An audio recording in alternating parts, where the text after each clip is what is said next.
Hello, good morning to all. Welcome to today's Daily Dose of Market Insights by OANDA. I'm Kelvin Wong here, the Senior Market Analyst of OANDA Asia Pacific. Very good morning. Today will be Wednesday, 17th of January 2024. So before we start, let's take a look at the disclaimer slides first. All right, leverage trading carries a high degree of risk and may not be suitable for everyone.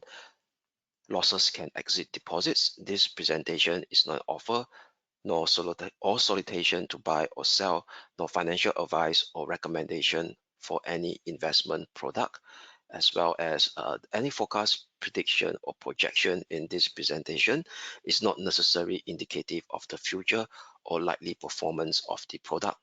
This advertisement has not been reviewed by the Monetary Authority of Singapore. All right. So before we jump into the short-term technical outlook on the various cross assets, let's have a recap on the performance of this cross asset yesterday, and as well as key event or announcement that took shape yesterday as well. So let's start with the performance of the cross asset classes first. So what we could see over here yesterday, there's actually a strong push up in terms of dollar strength or dollar resurgence coming back into the market at the start of the Asia session, and after during the US session opened. And do not forget over here is that the US session was closed on Monday. So right at the start of the US session, we see a uptick in the 10-year US Treasury yield as well, and that in the end led to a lackluster stock market performance in the US, where the S&P 500 actually have a negative daily loss of negative 0.37%. The Dow Jones Industrial Average fared much, we call it lackluster or much worse at negative 0.6%. And the underperformer is the Russell 2000, which is down negative 1.2%. That's actually pretty much in line with this spike up in that US 10-year Treasury yield, led by this dollar strength resurgence that was seen throughout the entire session yesterday, starting from Asia. So that give a bit of what I call a negative feedback look into the Russell 2000, which is pretty much dependent on a easing money liquidity condition to operate their business operation as a whole. And the top performer will be Nasdaq, almost unchanged at 0. Yeah, almost unchanged, yeah, because it's almost unchanged for Nasdaq. So let's take a look at the dollar strength. Okay, the dollar strength story is spreading up into the rest of the market. So if you look at the dollar strength over here, okay, so what we could see over here is that this is the 5-day rolling performance, okay, as of today. So you could see that the dollar starts to strengthen, especially against the Aussie and the Kiwis. And why Aussie and Kiwi? Because these are considered as high beta currency. So indicating to us there's a bit of risk off behavior that is taking shape right now in the marketplace.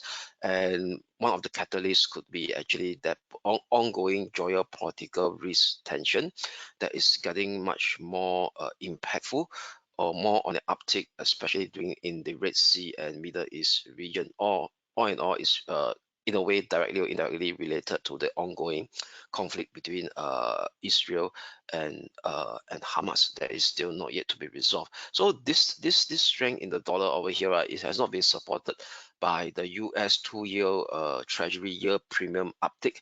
So the US Treasury yield premium against the rest of the world, which I did a average from German, UK, Japan, Canada, Swiss, Aussie, and China, average of their 2-year sovereign bond yield, and using the 2-year Treasury minus this kind of the rest of the world average, the US 2-year premium is still on the downtick rather than an uptick. Okay, so all in all, what we could see over here is that potentially this ongoing dollar strength could be just a corrective retracement or a corrective pullback to actually start to retrace that that medium-term dollar down move that has taken shape since October towards the start of this year. So that's about 2 months plus 2 months of what I call dollar medium-term down move, and what we're seeing now, the dollar strength coming back is like a retracement of this dollar medium-term down move. All right, so then with that, right, that actually kind of causes this risk on behavior in the market. And also we do have interestingly concurrently, there's a Federal Reserve official, Christopher Waller. He actually also tried to actually dampen the Fed pivot optimism. He did mention that central banks should be methodical, careful when cuts begin, and no need to move as quickly as in the past. So that actually kind of a bit of what I call impetus for this risk-on behavior to actually drag on in the entire US session yesterday.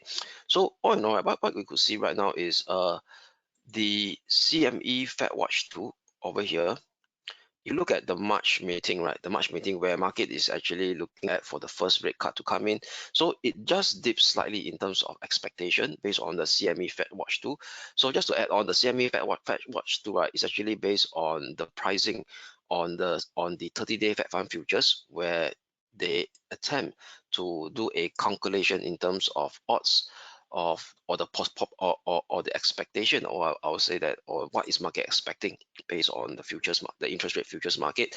So market is expecting still quite high, 65% chance of the first rate cut to come in March. Okay, despite that dollar strength movement that was seen yesterday, and also that rather I would say not really that hawkish, but that dampened the mood Waller comment on indicating to the press or to the public that the Fed may not move in as quickly as in the past, okay, in terms of rate cuts. So that's down around 77% from a day ago, but still quite higher. It's still above 50%, so making it a possibility of a live event still intact on 20th of March FOMC meeting for the first rate cut. Then on top of this over here is that we do have China. Interestingly, China data. So before the China data released this morning, right now there's this ongoing week-long Davos conference where prominent figure met together to discuss about world affairs, okay, in terms of economic and international relation. So Premier Li Qiang actually represented China in this event instead of President Xi. So he actually gave the indication that China economy actually grew 5.2% in 2023. Okay, so that was actually ahead of the official release this morning at 10 a.m. Singapore time. So it's a bit interesting for him to actually give a prelude of the GDP number in China. And he did mention over here is that yeah, because China official target is 5%, so it surpassed the official growth target. And the key thing of it is we are relying massive stimulus. So what indirectly he actually announced to the public that China can still maintain this around 5% growth without any opening of the floodgates of physical and monetary stimulus. So that actually doesn't gel well for the stock market, because stock market thrives on liquidity. So with a lack of we call it much more forceful liquidity from China top policymakers, that causes a further negative feedback loop in China stocks. That means the China ADR stock that was listed in the New York Stock Exchange, where the popular big tech like Baidu continue to actually plummet to 52-week high. And also right now the Hang Seng Index continue to actually inch much lower below a key support of 16,100. Okay, so that is the key data that happened, a key event that took shape yesterday. So now let's look at the other key data, that was China data that was released earlier at 10 a.m. Singapore time. So what we have over here is that for sure the GDP numbers meet target 5.2%. Industrial production slightly surpassed expectation as well, 6.8% year on year for the month of December, above 6.6 what market is expecting. So if you look at the trend of the industrial production, right, it's also gently inching upwards as well. All right, if you look at the 5-year trend, that's, yeah, it's generally not a massive spike up, but generally on the gentle upslope. So what Premier Li Qiang mentioned over here is that China economy can still grow at this rate without any massive stimulus, which means, i.e., the top policymakers are comfortable at this rate of growing and presidency keep mentioning we call it a sustainable and productive we call it infrastructure growth. Okay, so that means over here is that as long as they are able to maintain this pace, policymaker imply that they don't need to have kind of a massive physical stimulus for 2024. That is kind of disappointing market expectation in terms of the animal spirits that need to be inflicted on the China and the Hong Kong stock market. Then other China key indicator or key economic indicator will be this retail sales. So retail sales slightly came down below expectation. So market is actually expecting 8% year-on-year growth in December, but they dipped down to 7.4%. So that is actually slightly on the disappointing side. I think not surprising to me as well, because of this ongoing a persistent weakness in the property market. And do not forget over here is that the China consumer wealth is either indirectly or directly tied to the property market. So with the property market getting kind of a still continue to be persistence on the weak side, it's a bit hard to actually see a boost to consumer confidence either directly or indirectly, and may translate and may not even translate to an increase in wealth of the consumer. So that actually start to see a bit of what I call pushback in consumer spending for the month of December. And on top of this, right, we do have we talk about China property, right? So earlier on today, there's this China property, China property price index going to actually inch lower, negative growth for December, negative 0.4% year on year, below negative 0.2% year on year in November. So for sure, right, if you look at the this house price index over here. Okay, so it's actually new home sales, not existing sales, new home sales. So what we could see over here is that it continued to be in negative territory since, okay, give me a minute. Okay, since the start of 2022. So it's about close to about 2 year or so already, coming to 2 years, or coming 1.5 year, I would say. So overall, right, it feels to actually inch up higher to back to positive territory, and this potential trend seems to be got rather stickier on the downside. Okay, so that actually explain the ongoing China stock market weakness that is still prevalent, especially if you look at the Hang Seng Index, which I'm going to share with you all later. Okay, so that's pretty much sum up for the recap of yesterday in terms of cross-asset performance, and as well as the related data and news event. Okay, so right now, let's jump straight into the short-term technical outlook. Let's start with the FX market first. So we know the FX market, the dollar strength starts to come back into the market, at least for a shorter term period. So before I talk about the dollar strength, right, let's look at one of the driver that is driving the dollar strength will be the 10-year US Treasury yield. Okay, indirectly. So if you look at the US 10-year Treasury yield over here, okay, so this is the 10-year Treasury yield. Okay, graphically, right, it's still trying to inch up to break above the 200-day moving average, which is at 4.06%. Yesterday, it did shape a strong bullish candle after the prior Monday, which was closed. Still recall that, I mentioned earlier on, the US session was closed on Monday due to the public holiday. Then thereafter, it responded with a strong bullish Marabuzu, that attempting to break 4.06 before backing down slightly towards the close of the US session. So this level is pretty crucial. Why? Because a break above 4.06, right, will indicate to us that this medium-term downtrend from the high of October all the way down to the low of 28th of December is more or less over, where we will start to see a minor corrective retracement to retrace this downtrend before the next leg of push down potentially occurs. So the next resistance to watch, right, will be at 4.33/4.54%, which is actually very close to the 50% and the 61% Fibo retracement area over here into this region. And why do I say that this 4.06% now is at risk? Yeah, we see a very strong bullish candle, but it didn't break. But the momentum indicator over here, you look at the momentum indicator, the momentum indicator starts to break above this parallel support level, okay, at the 50%. Break above the parallel resistance at the 50%. Okay, so it starts to inch a higher high. Okay, giving a bit of what I call bullish pre-signal. on the potential bullish breakout on the 4.06. So with that, right, I will pretty much cautious right now to actually maintain that ongoing risk on behavior that we have in the stock market. All right, a bit cautious, especially that dollar weakness, that dollar weakness as well. So with that, right, we'll be flipping to a more of a dollar strength story right now, but in the short term, not on the long term, because currently the technical configuration do not start to see a major or medium term dollar strength resurgence back to the market yet. So only a short term dollar strength resurgence. Right, so let's start with the euro dollar, and let me expand my screen. All right, so the euro dollar actually broke down below our support level, which is at 1.0890 level. It broke down and also broke below the 50-day moving average. So I'll be using a 1.0890 slash 1.0905 short-term pivotal support for today, which is also the previous support turns into a pullback resistance on the 50-day moving average as well, towards the next support level at 1.0820, which is close to the 200-day moving average.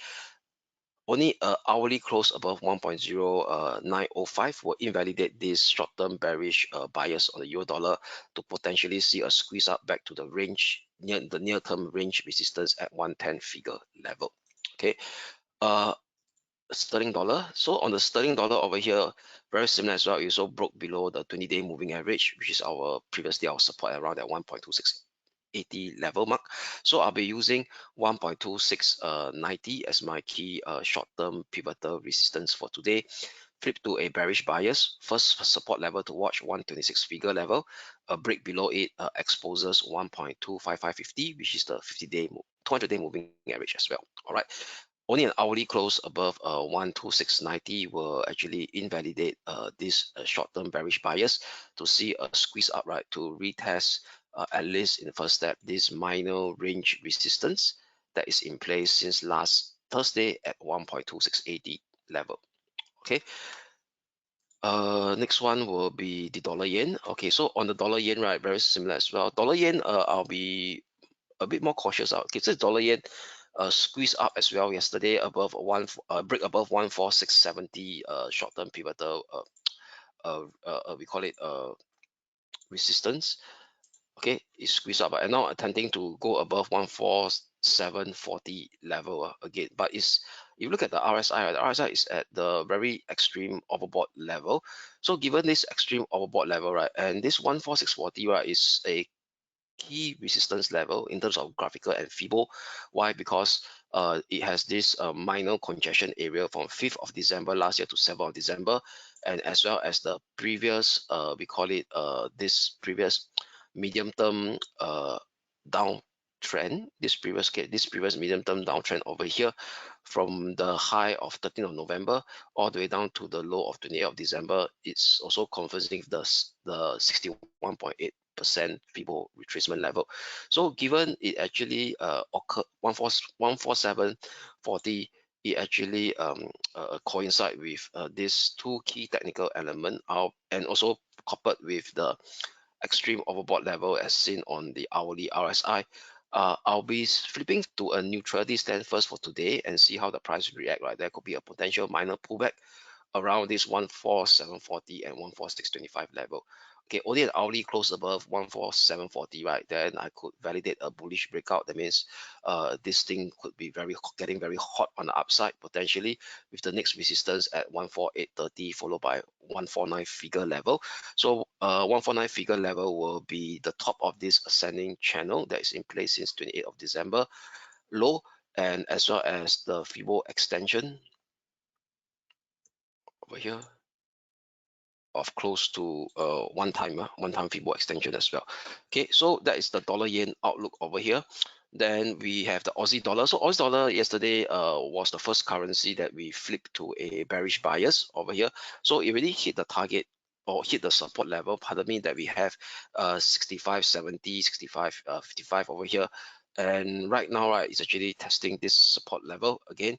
So with that, right, there is actually a hourly bullish divergence that's being flashed out on the hourly RSI. So with that, right, potentially, right, there could be a minor bounce coming into play first.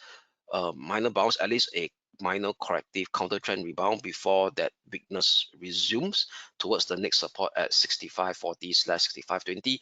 So 65.40/65.20 is this key congestion area over here of 23rd of November and 7th of December, and as well as 13th of December. 1, 2, 3. Okay, this minor range congestion support level. So with that, right, I'll be kind of a bit could be a potential chance of a bounce. So I'll be using 65.70 as my pivotal support level. As long as there's no clearance 1 hour close below 65.70, potentially, right, the counter trend bounce could expose the first resistance at 65.20, followed by 65.50 region over here, before another round of potential down leg resumes on the Australia dollar. Right, but however, if we start to see an hourly close, then too bad. This Aussie dollar will start to resume this very strong impulsive down move towards this support level at 65.40/65.20. Okay, moving on will be the Asia currency.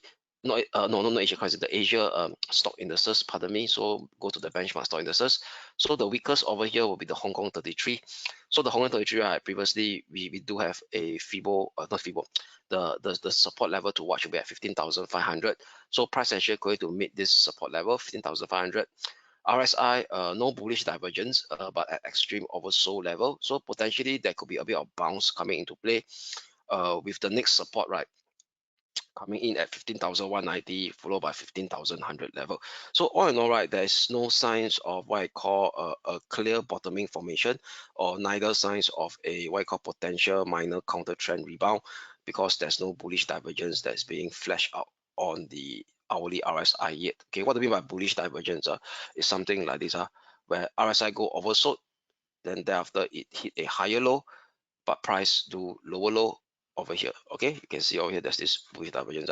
Then thereafter you see the price starts to shape a minor corrective bounce, then before staging this recent steep plunge. Okay, so what we could see over here is at this point in time the price lower low, lower low. Okay, and RSI lower low. So there's no bullish divergence. Yes, potentially there could be a bit of minor bounce over here. So minor bounce, as long as this minor bounce, right, didn't surpass for sure 16,100 level. So this will be like a pullback resistance. So this will be my short-term pivotal resistance on the Hong Kong 33 index. So as long as the minor bounce didn't surpass 16,100 level, potentially we could start to see further potential downside. That means still maintaining that bearish, short-term bearish outlook on the Hong Kong 33 towards 15,190, followed by 15,000. So 15,000 is really key. Why? Because 15,000, if you go to the daily chart over here, okay, it's actually that swing minus that medium term swing low of 26th of October and 31st of October 2022. All right. Okay, so still maintaining that short-term bearish bias on the Hong Kong Hong Kong 33 index, pardon me, as long as 16,000 pivotal resistance is not taken out on the upside. Okay, so however, if it has an hourly close above 16,100 level, then we could see another round of minor corrective rebound back again to retest the 20-day moving average, acting as a resistance at around the 16,500 level. Okay, German 30. So German 30 yesterday broke below our neutrality range. We were neutral in the last 3 days. So it actually broke below 16,560. So we'll be flipping to a bearish bias in any potential bounce below the 20-day moving average that is coming to act as a resistance at 16,655. So potentially right now, right, the next support level to watch will be that the lower boundary of this expanding wedge configuration that is in place since its all-time high at area at 14th of December last year. So next support 16,440, followed by 16,330, the lower boundary of this expanding wedge, also confluencing by that 50-day moving average as well. Okay, so I could see over here, right, the German 30 is in fact right now doing a kind of a corrective retracement to retrace this medium-term uptrend that has taken shape previously from 27th October all the way up to the 14th of December. Okay, so it's the midst of retracement over here. So the first support to watch will be at the 16,330 level, which is the 50-day moving average and the lower limit of this expanding wedge. Okay, to look out for signs, would there be any potential bullish reversal candlestick that will be formed at this support? So till now, net overall, the element still remains bearish, and we will have a bearish bias in the short term as long as 16,655 short-term pivotal resistance is not surpassed to the upside. All right, at hourly close above 16,655, invalidate this bearish bias to see a kind of a squeeze up to retest this minor range resistance at 16,790 in the first step. All right, now we have the Wall Street index. So Wall Street index, right, I'll be more neutral today. Okay, because it's trading in a range right now over here. So as you know that the Wall Street index over here is that yesterday we do have a strong earnings release from Goldman Sachs. Okay, Goldman Sachs actually beat earnings. But however, overall, and you know that Goldman Sachs is, I think, the top 3 or the top 4 component stock in the Dow Jones Industrial Average. But however, overall, the sentiment still remains kind of negative in the more or less lackluster in the U.S. stock market. So that causes the U.S. Wall Street 30 not being able to actually break back above the 20-day moving average. So with that, right, I'll be using the 20-day moving average as the upper limit for today, 37,550 upper limit. Then the lower limit will be the bottom of this range, a minor range that is in place in mid-December last year at 37,170. So neutral between 37,550 and 37,170. Only a breakdown below 37,170 will kickstart a minor corrective decline sequence to test the next support level at 37,810 level. Okay, now the one that is still holding the fort, right, will be the Nasdaq. So the Nasdaq over here, right, what I have over here is a bit of what I call, yeah, it's still trading above the 20-day moving average. So perhaps we could see a bit of another round of push up over here to the risk zone at 16,990 level, which is the all-time high level. So as long as 16,660 short-term pivotal support holds for today, there could be still a kind of a bit of a residual we call it a push up first before it kickstart that minor corrective decline. So I'll be watching these two resistance, 16,990 followed by 17,080 slash 17,120. All right. So but however, if this residual push up didn't materialize today and it start to break down immediately below the 16,660, then for sure it starts to kickstart that minor corrective decline that is potentially seen in the German 30 right now, and for sure Hang Seng is weak, so that is actually not a minor decline, that is a major and medium-term decline that is still ongoing.